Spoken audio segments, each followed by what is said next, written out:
Paz do Senhor, gente. Boa noite. Aleluia. Jesus está aqui. Jesus está nesse lugar.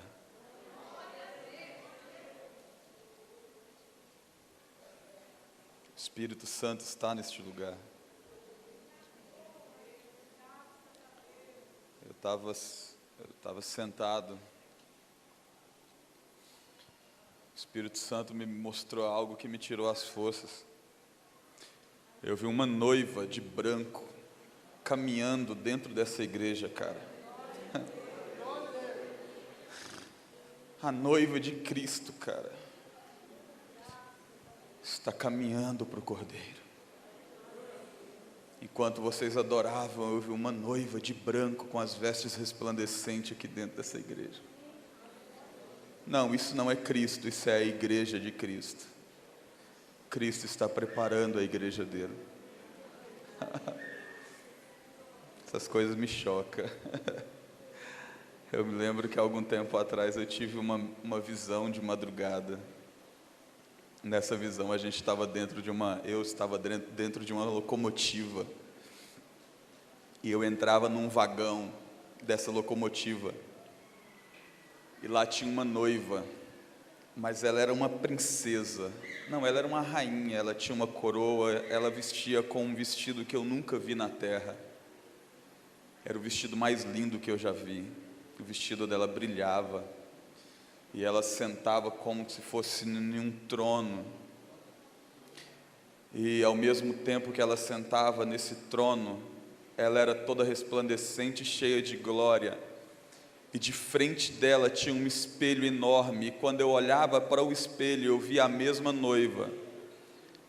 Mas a noiva que eu via no espelho não era a noiva que eu via com os meus olhos reais. A noiva que eu via no espelho era uma noiva dentro, como se fosse de um vagão abandonado, cheio de estercos, cheio de excremento, todo sujo, e ela estava jogada no chão, ferida e com as suas vestes rasgadas. O espelho não retratava quem a noiva era. E o Espírito Santo falava comigo: tá vendo? Essa é a noiva, mas é aquilo que ela está se tornando. E Deus me fazia descer do vagão e adiantar, e de alguma forma Deus me levava para frente dos trilhos do trem, onde tinha um grande abismo, e o trilho estava quebrado, e Ele dizia: conserta o trilho, porque senão o trem não chega do outro lado. Deus está restaurando a igreja dele, cara. Nós estamos vivendo um tempo de restauração. Quando a gente prega sobre o fogo, quando a gente prega sobre avivamento, não é nada mais do que Deus trazendo de volta a noiva para a sua origem. A sua origem é o fogo. Não sei se o pastor Elismar falou isso aqui de manhã, provavelmente falou também. Que o fogo não é apenas o nosso destino, o fogo é a nossa origem. Nascemos do fogo. Você não nasceu da terra, da água e do barro, você nasceu do fogo. Você não nasceu na frente de um riacho, você não foi colocado em uma forma e feito um boneco, não. Você nasceu antes disso. Isso é apenas um receptáculo, isso é apenas um recipiente. Você nasceu no fogo. Cara, o fogo em que você nasceu é tão extraordinário, é tão poderoso, é tão imensurável, que a Bíblia diz que quando Moisés desceu, ao passar 40 dias com ele, Israel não podia olhar na face de Moisés, porque a face de Moisés brilhava como a luz do sol, não como a luz das estrelas. Quando a gente pensa em brilho, a gente pensa em uma luz clara. Não, cara, era como uma luz vermelha, porque o brilho em que brilhava Moisés era como o brilho do sol, fogo. Moisés transparecia fogo quando desceu do Sinai. Sabe por quê? Porque o teu Deus é fogo. O teu Deus é fogo, e você não foi criado no barro, você foi criado na entranha dele, você foi criado no ventre de Deus. No texto original hebraico, quando diz e soprou Deus, o termo é insuflou Deus. A palavra insuflar é tirar e colocar, não apenas o sentido de soprar, não, é o sentido de tirar de dentro e colocar em outro lugar. Você foi gerado no fogo, tirado de dentro de Deus e colocado dentro de um boneco. A partir daí você se tornou alma vivente. Agora imagina no Éden, cara, eu fico imaginando Adão no Éden. Se Moisés em 40 dias que esteve diante da presença e não viu, pastor Branquinho, a face de Deus. Moisés não viu a face de Deus. Deus disse para Moisés: Moisés, nenhum homem pode ver a minha face e sobreviver. Mas eu passarei diante de ti a minha bondade, você vai me ver pelas costas. E quando Moisés desceu, ele resplandecia como o sol. Cara, imagina o Adão no Éden, que visitava, que tinha a presença de Deus face a face todos os dias e todas as tardes. Deus descia lá para visitar ele. Imagine o Adão, cara. Se Moisés brilhou como a luz do sol, imagine como era o esplendor e a glória de Adão. Não, o que Deus está fazendo nos nossos dias não é algo novo, não. Deus simplesmente está restaurando aquilo que é de fato. Deus está fazendo outra vez. Deus não vai fazer algo novo na nossa geração. Deus vai fazer aquilo que Ele já fez. Por isso a canção diz: faz de novo, faz de novo, faz de novo, faz de novo, faz de novo. Porque Ele não vai fazer coisas novas, Ele vai fazer aquilo que já é desde o princípio, porque já está consumado. Oh, aleluia. O nosso Deus está aqui. Eu estou dizendo, Jesus está aqui. Tem alguém que não está acreditando? É uns bobos aqui que não está acreditando não, cara. Jesus está aqui, cara. Apocalipse capítulo 21.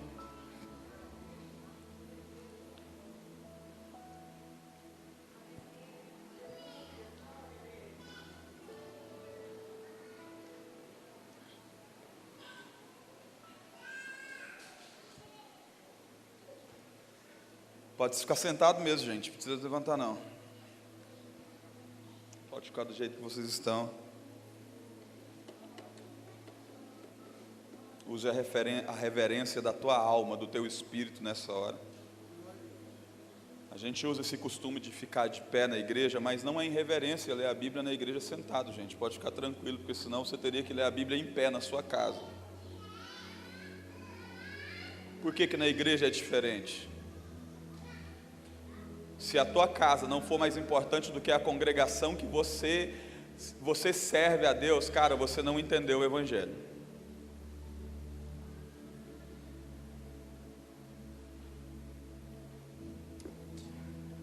E vi um novo céu e uma nova terra, porque já o primeiro céu e a primeira terra passaram, o mar já não existe mais.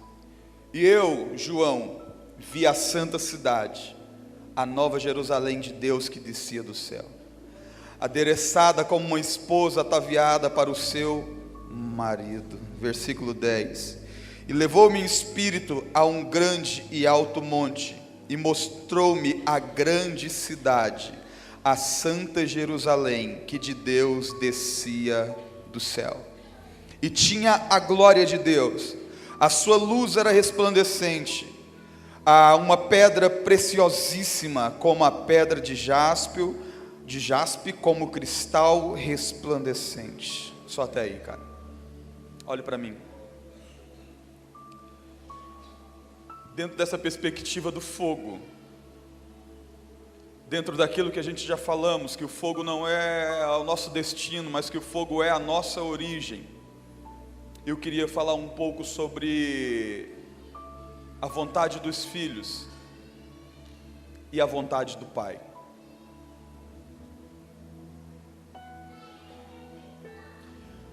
A vontade do Pai nunca foi viver separado do Filho. Nunca. O pai que cria um filho de forma planejada, não acidentalmente. A nossa forma, a nossa criação não é uma criação acidental, como tenta nos fazer entender a ciência, né, pastor Branquinho? Que lá do macaco, aí primeiro foi lá do molúsculo, né?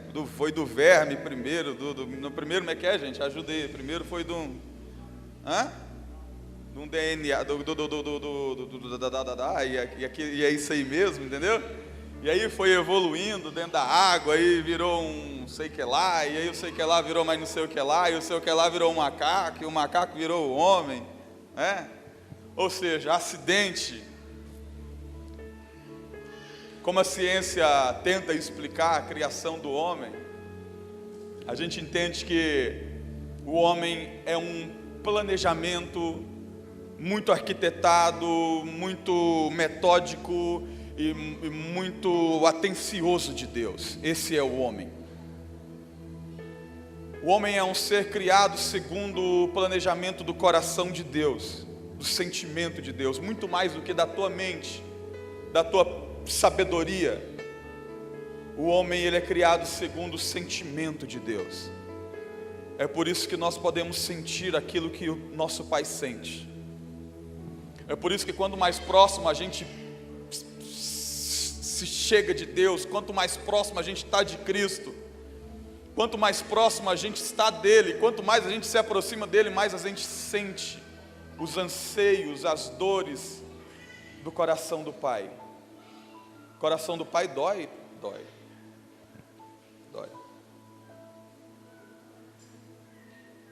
Tem uma música do Judson Oliveira que eu acho extraordinária. Eu pedi ao Pai para conhecer o teu coração, e para minha surpresa ele me disse sim. Aí ele começa a cantar dizendo: eu pensei que eu fosse explodir, eu pensei que eu não fosse aguentar, pois tanto amor assim eu nunca vi. Você acha que um Deus de amor tem prazer de lançar alguém no inferno? Não tem. Isso se chama justiça de Deus, porque Ele é amor, mas Ele tem algo que se chama justiça, e a justiça dEle é estabelecida, Ele não pode voltar atrás. O livro de Apocalipse, que é a revelação de João, o que Jesus Cristo mostra a João quando João está preso na ilha de Patmos, remete à revelação de Cristo dentro do tempo, os planos de Cristo dentro do percorrer da história da humanidade, até que seja consumado, capítulo 21 e capítulo 22. E a primeira coisa que eu entendo do livro de Apocalipse é que Deus não está fazendo coisas novas, mas Deus está levando o homem para o seu lugar de origem. A primeira coisa que eu entendo com o Apocalipse é que Deus não está fazendo algo que é novo. Na verdade, Deus está restaurando algo que já foi estabelecido, porque desde o princípio, a Bíblia diz que desde o princípio o Cordeiro já tinha sido imolado, ou seja, antes da criação do mundo, já está consumado. Isso é presciência de Deus, cara. Para entender presciência de Deus, a gente tem que entender um pouco de Cronos e de Kairos. O Cronos é como uma linha linear, início, meio, fim. O Kairos é como um círculo. O Kairos, ele não tem início, nem meio e nem fim. O Kairos, passado, presente, futuro, já está tudo estabelecido e Deus já sabe todas as coisas. Isso não é predestinação, isso é presciência, isso é o saber absoluto de Deus em todos os tempos. E o que eu acho incrível é como termina o livro de Apocalipse: novo céu e nova terra, assim como inicia o livro de Gênesis, novo céu e nova. Deus está fazendo algo novo, gente? Não. Deus está simplesmente restaurando o que já era. Livro de Gênesis, a terra era sem forma e vazia, e já existia céus.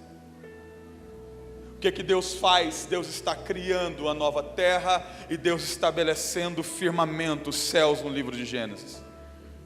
Capítulo 21 de Apocalipse, Deus está restaurando mesmo o ambiente. Por que Deus está restaurando aquilo que Ele já tinha criado no livro de Gênesis?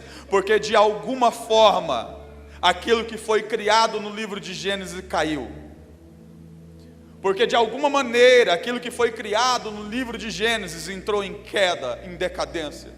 E a gente conhece a história, a queda do homem, o pecado de Adão, a expulsão do Éden. Eu gosto da história do Gênesis porque ela me faz pensar demais. Eu não consigo ler Gênesis, eu não consigo terminar o capítulo 5. Eu passo anos lendo o capítulo 1, 2, 3, 4, 5, porque a minha mente fica pensando e devaneando o que é, o que seria, o que pode ser, e assim sucessivamente. Mas eu acho extraordinário quando Deus cria todas as coisas e coloca o homem lá. A primeira coisa que eu entendo é que quando Deus cria céus e terra no livro de Gênesis, Ele cria céus e terra porque o homem já tinha sido criado antes do primeiro dia da criação. Não, pastor, o homem foi criado no sexto dia, não. O homem foi colocado na terra no sexto dia, mas antes do primeiro dia o homem já tinha sido criado. Porque quando Deus cria céus e terra, esse ambiente, na verdade, Deus está criando um lugar. Deus está criando uma geografia. Deus está criando um ambiente para trazer a cultura do céu para a terra. Deus está criando na terra como se fosse uma colônia do céu na terra.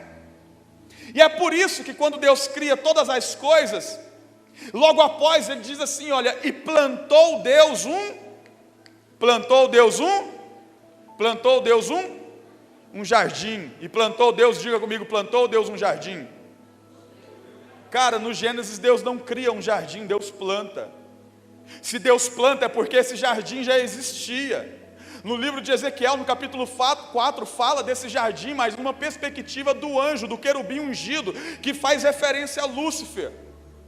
Um jardim que já existia, que também se refere ao jardim do Éden. Um lugar onde um anjo dominava e governava, e juntamente com ele uma congregação de anjos. Anjos adoradores, anjos que serviam a Deus, e esse anjo se ensoberbece no seu coração, e ele é lançado para fora desse jardim. A mesma coisa vai acontecer com o homem no Éden. O fato é que se é o mesmo jardim, eu não sei, eu não estava lá, a teologia não pode me responder. Se Deus quiser me responder na eternidade, eu vou ser grato. Mas o fato é que o jardim do Éden não foi, criado, foi plantado por Deus. E se ele foi plantado por Deus, é porque esse jardim tinha um lugar de origem.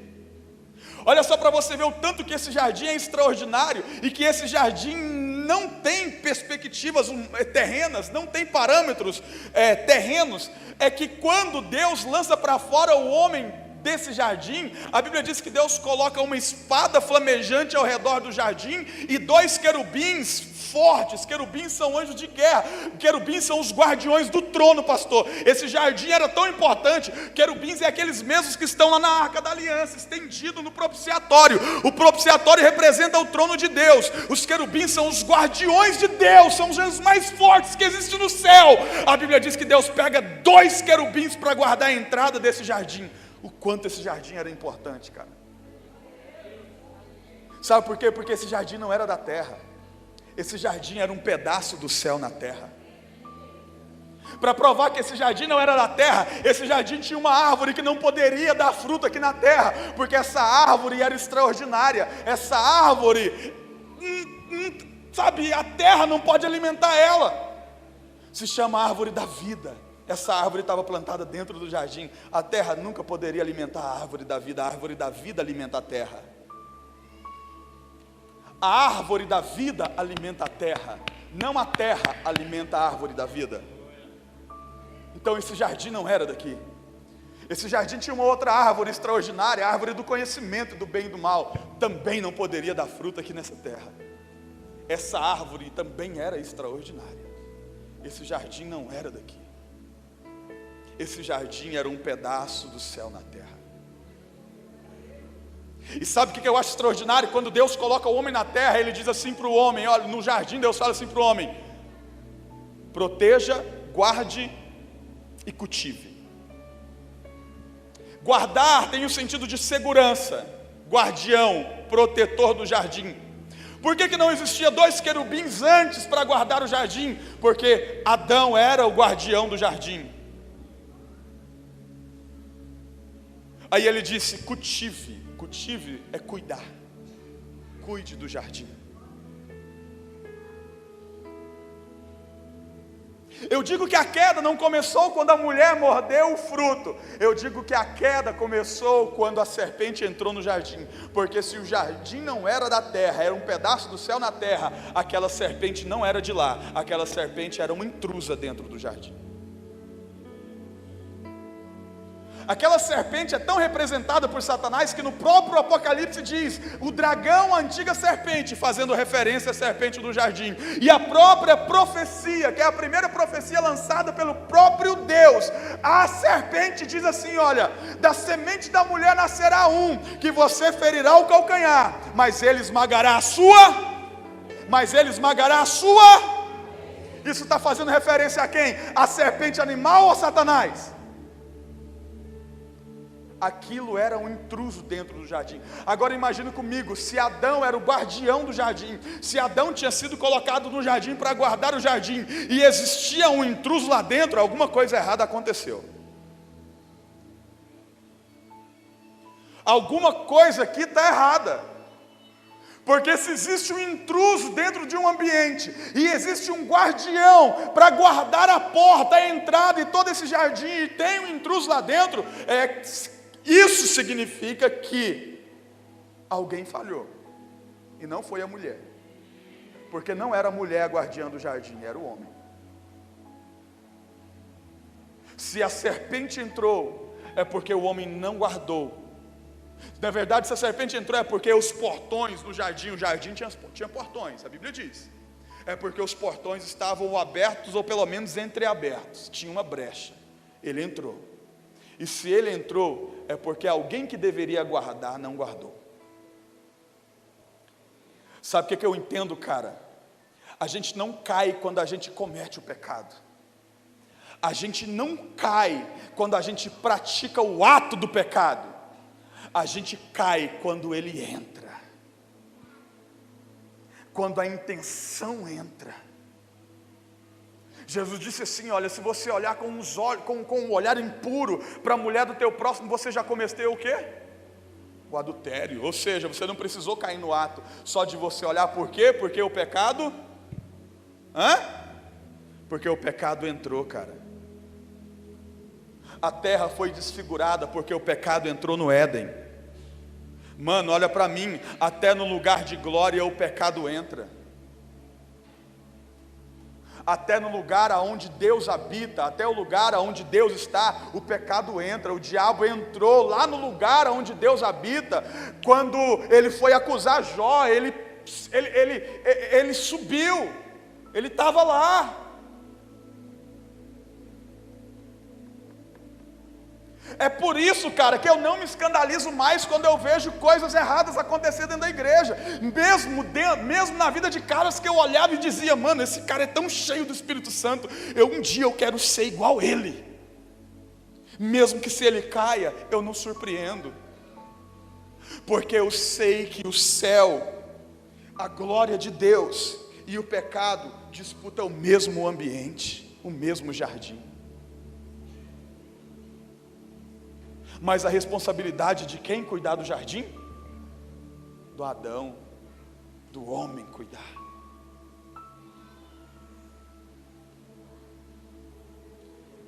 Aqui começa a queda do homem. Não vou falar sobre o fruto, não vou falar sobre isso não. Mas aqui começou a queda do homem quando a serpente entrou.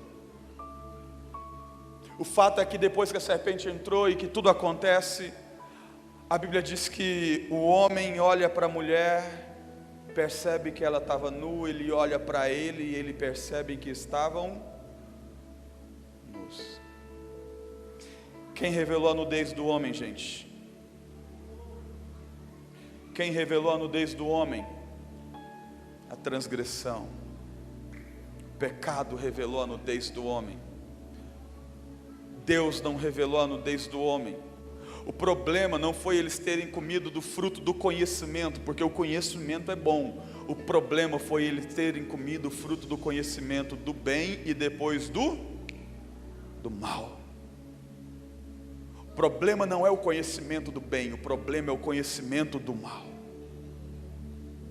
Porque até então o homem já tinha conhecimento do bem. Deus é o bem, Ele é o próprio bem. Não existe nada que transmita a bondade, nada que apresente ou que resplandeça a bondade como a própria existência de Deus.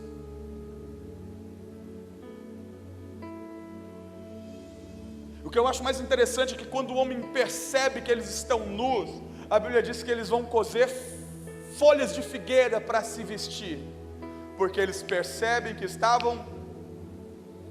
Isso aqui se chama perspectiva. Eles viram que tinha errado, reconheceram que tinha pecado. E quando eles cosem a folha de figueira para vestir, o que eles estão tentando, gente? Reparar o erro. Estão tentando reparar o erro. O problema é que não tem reparo, cara. Não tinha reparo, pastor. Eles tentaram reparar, tentaram cobrir a sua nudez, tentaram cobrir as suas vergonhas, mas não tinha mais reparo. Deus havia dito para eles: no dia que vocês pecar, vocês vão morrer. Sabe, graça revelada no Calvário não é algo novo, porque a graça foi revelada antes mesmo da criação. Por isso que eu digo que Deus nunca faz coisas novas. Deus revela coisas que Ele já criou, que Ele já fez. Há uma colocação que o pastor Luiz Hermínio faz e eu acho ela extraordinária, que quando no Egito o rei Faraó tentou matar os meninos por causa de uma profecia de que nasceria dentre os filhos dos hebreus alguém que libertaria eles, ele manda matar todos os meninos. E a Bíblia diz que Deus esconde o menino no palácio do rei, né? Deus esconde o menino debaixo do nariz do inimigo. Aí de repente, quando nasce Jesus, Satanás sabia também que o Messias estava nascendo, mas ele não sabia quem era, assim como não sabia quem era Moisés. E aí Faraó faz a mesma coisa, manda matar os meninos. E o que Deus faz? Deus esconde Jesus. Deus esconde o menino aonde? No Egito. A mesma estratégia, a mesma coisa. Deus nunca faz coisa nova, Deus sempre revela. Deus sempre revela aquilo que Ele já fez. É por isso que eu acho interessante, porque quando Cristo é revelado no livro de Mateus, no Evangelho, não existe nada novo, porque a revelação de Cristo já havia sido estabelecida desde a fundação do mundo.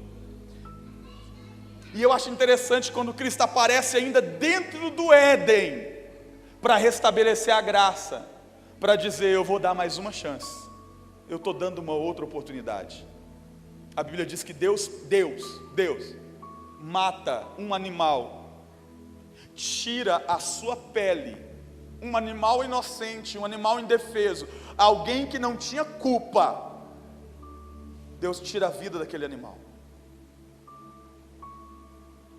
tira a veste daquele animal, para cobrir a nudez que representava o pecado do homem. Antes mesmo de Deus expulsar o homem para fora do jardim, Deus havia apresentado a sua graça dentro do Éden, dizendo: eu vou fazer outra vez. Vamos lá para o livro de Apocalipse, que a gente leu, para a gente terminar logo, né? O horário já espera mais a gente. E vi novos céus e nova terra, e a gente já remete lá no último livro, a gente falou do primeiro, aí a gente vai lá para o último livro da Bíblia, o livro de Apocalipse, que é Deus fazendo de novo as mesmas coisas.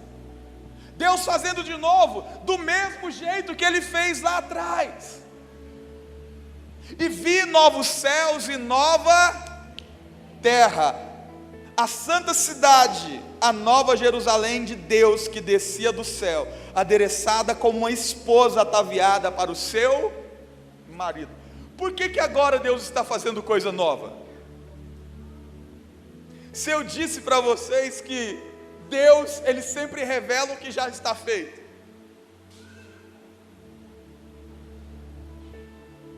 A primeira vez na Bíblia que eu vejo Deus fazendo coisas novas é justamente no último livro da Bíblia, no livro de Apocalipse, capítulo 21. Cara, eu entendo nova terra, entendo perfeitamente nova terra, porque a terra velha está o quê? Corrompida. A terra velha está sujeita ao pecado, a terra velha está sujeita à queda, a terra velha está caída. Mas por que um novo céu, se o novo céu continua intacto? Mas por que um novo céu, se não houve alteração no novo céu? Porque esse céu aqui se remete não ao segundo nem ao primeiro céu dos homens. Esse novo céu se remete ao terceiro céu, que é o céu de Deus, a habitação de Deus. Não é apenas a restauração da terra, é uma restauração do próprio céu, mas o céu não foi corrompido. Olha para mim e entenda algo. Qual que é a vontade dos filhos de Deus? Qual que é a vontade dos filhos? O que a gente prega sobre Cristo? O que a gente prega sobre Ele? Que Ele veio, morreu, foi embora preparar um lugar para a gente fazer o quê? Morar com Ele, é isso mesmo? Aí a gente diz assim, a gente vai morar no céu, não é? Qual que é a vontade do filho? A vontade do filho é os céus, meu querido. A vontade dos filhos de Deus é o céu, não a terra. A vontade do filho de Deus é encontrar com o Pai no céu. Sabe por que os filhos têm esse desejo? Sabe por que existe dentro do coração do filho tanta ansiedade de morar no céu, de ir para o céu? Porque o céu é a nossa origem. Não sei se o pastor Ismar falou isso aqui, mas se falou, eu vou falar de novo. Como sentir saudade de algo que você nunca experimentou? Como sentir saudade de um lugar em que você nunca esteve? É inexplicável. E como que um crente pode sentir saudade do céu? Só há uma explicação. Porque nós fomos gerados lá. E quando nós ansiamos o céu, nós não ansiamos pelo nosso destino. Quando nós ansiamos o céu, nós ansiamos pela nossa origem. A gente quer voltar para de onde a gente veio. A gente quer voltar para lá, porque é de lá que a gente é. A gente não é. O problema é que parece existir uma certa convergência, porque a vontade do filho é morar no céu, mas a vontade do pai é vir para a terra. Lembra da oração de Jesus quando ele ensina os discípulos a orar? Venha a nós o teu reino, para que aqui na terra seja feito como é no. Isso aqui remete de volta lá no livro de Gênesis, lá na origem, Deus trazendo o ambiente do céu para dentro de um jardim, plantando aqui na terra, para que aqui na terra se torne como é no céu. E o homem, por causa da queda, interrompe o plano original de Deus. A vontade de Deus não é que os filhos vá para lá, a vontade de Deus é que ele venha para cá. Mas a vontade dos filhos é que a gente vai. E aqui a gente tem duas vontades. A vontade do pai, que é voltar para a terra, e a vontade do filho, que é ir para o céu e encontrar com o pai. Agora, para mim, qual que você acha que é a vontade que vai prevalecer? Qual é a vontade que vai prevalecer? A vontade que vai prevalecer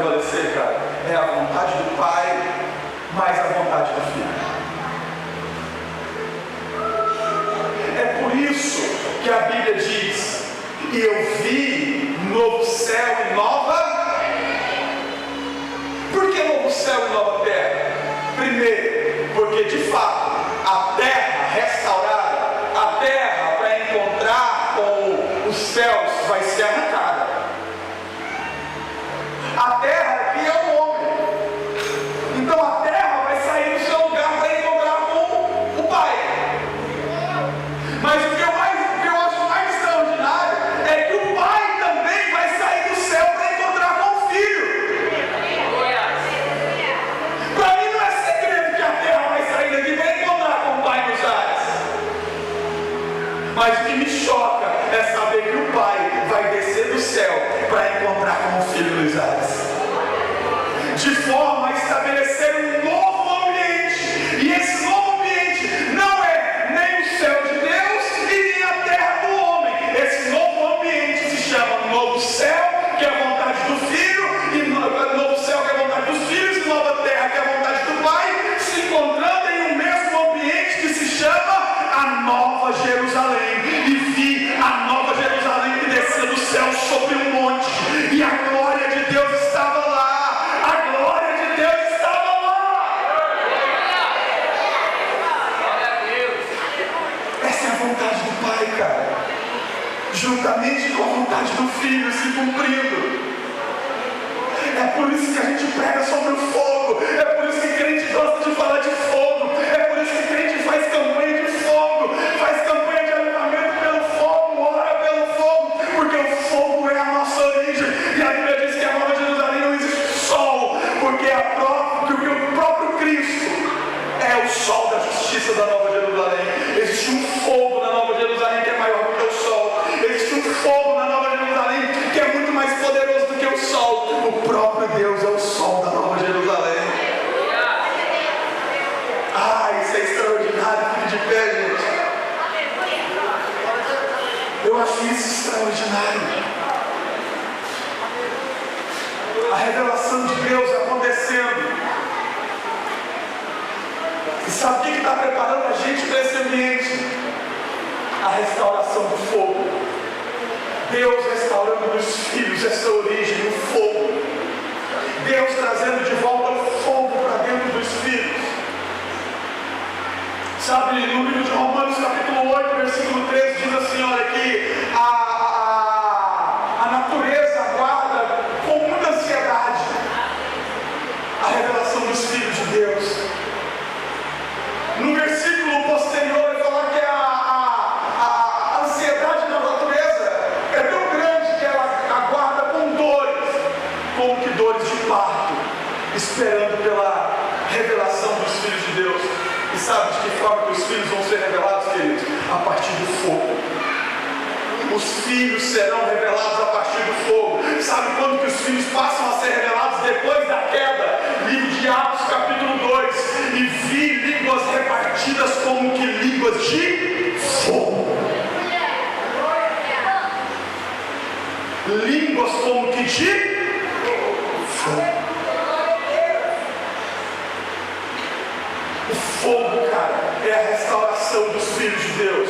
O fogo vai revelar os filhos de Deus na terra. Os filhos de Deus na terra serão reconhecidos porque eles carregam o fogo. Quem era Pedro antes do fogo? Era José? Ninguém. Depois do fogo, um cara que não tinha estudo, um cara que não tinha, eu acho que ele não tinha nem o primário. Vai ensino médio, então nem se fala. Graduação e mestrado, então, estava muito longe. Doutorado, ele não sabia nem quem era. Na primeira ministração, depois do fogo, a Bíblia diz que 3.000 almas se converteram depois da pregação de Pedro. Na segunda ministração de Pedro, 5.000 almas se convertem para Jesus. Alguém tenta enganar o Espírito Santo dentro da igreja. Na frente de Pedro, o fogo não sai de Deus, o fogo sai da boca de Pedro. Consome Ananias e Safira, os dois morrem diante do altar de Deus. É a revelação dos filhos de Deus na terra através do fogo de Deus, o fogo que desce do céu. Quer ver o mundo te conhecer como um filho de Deus? Quer ver o mundo te conhecer como um filho de Deus? Carregue o fogo. seja um altar na terra, seja um altar de onde Ele pode tirar o fogo e lançar sobre a terra, como o altar de Apocalipse 8, seja um altar de Deus na terra, seja um lugar onde Ele pode confiar o fogo dEle, para que o fogo dEle se espalhe sobre a terra.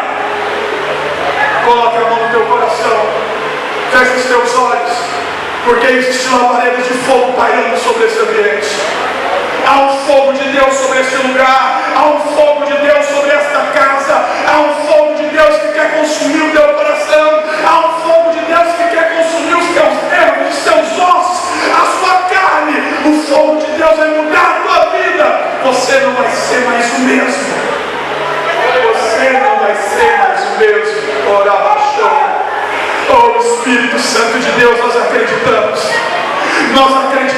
nós cremos, nós somos testemunhas vivas do Senhor sobre esta terra, e o Senhor está fazendo algo novo na minha geração. O Senhor está fazendo algo novo. Ventos estão soprando de forma diferente na minha geração. O Senhor está trazendo a revelação dos filhos e a restauração da igreja a partir do teu fogo. E eu clamo pelos teus filhos nesta noite, Pai, que o teu fogo consuma o coração, a mente, a alma e a vida dos teus filhos, em nome de Jesus.